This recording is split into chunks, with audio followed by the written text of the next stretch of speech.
Hey everyone, I'm Mimansa Singh and this is my Project Break the Silence. Let's talk about something that's happening right now, quite literally right now. Mental violence, physical violence, verbal violence, emotional violence, even sexual violence. It's not a distant problem. It's in our houses, our schools, our workplaces, everywhere. Every day, countless individuals, young and old, are victims of acts that shatter lives, erode trust, and leave deep, enduring scars.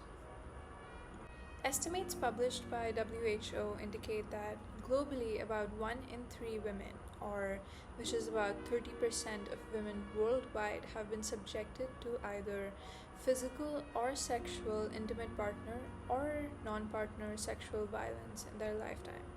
And it's not just the women. In a recent study, supposedly 52.4% of men experienced gender based violence, which is about 2 billion of men all around the world. These aren't just figures, they're people, friends, family, neighbors. It could be anyone, and we'd never know. The numbers don't lie. Violence and sexual abuse are a global pandemic. But ironically, one of the scariest things in the world itself is not considered to be an epidemic. Why is mental health a silent crisis affecting millions, often overlooked and stigmatized? We teach our children to be strong, persevere, and rise above challenges. This is commendable, but it can also create a pressure cooker sort of environment where children feel compelled to suppress their emotions, feeling vulnerability will be seen as a weakness. This can lead to a dangerous disconnect as they learn to excel externally while struggling internally. Can you imagine the fear of walking down the street, of being in a crowded room, of just simply existing?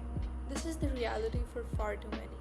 And the worst part, it's always hidden in plain sight. A smirk, a joke, a touch. These can escalate into something far more sinister. We need to wake up. This is a crisis, a global emergency that only humans can solve, and it's time to sound the alarm. That's why I launched this project. In workshops, we didn't just talk about violence, we engaged with it. We sat with numerous youngsters, not as experts, but as listeners, and what we shared was raw, powerful, and heartbreaking. Our workshops weren't just lectures, they were conversations. Rather than abstract lectures, we transformed complex issues like consent into interactive games. Imagine discussing boundaries through a simple act of making tea. By placing them in hypothetical situations, we ignited conversations about respect, boundaries, and personal autonomy. The response was electric.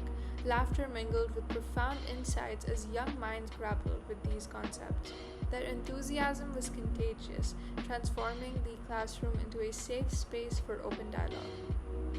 It was heartwarming to witness their growing awareness of personal safety as many shared their plans to carry self-defense items as they did before. But this is just the beginning. We need to reach beyond these walls. Our next steps include creating dedicated Instagram pages for the youth and LinkedIn pages to connect with the adults for a wider audience. We'll also be distributing posters in schools and neighboring areas to raise awareness and provide essential information. Our ultimate goal is to create a comprehensive resource center offering counseling, legal aid, and support services for survivors. But that's a long shot, but we can try.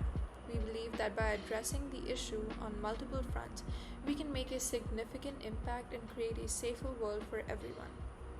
We're not asking for perfection, we're asking for progress. One conversation at a time, one post at a time, one act of kindness at a time. Together, we can create a world where violence and sexual abuse are relics of the past.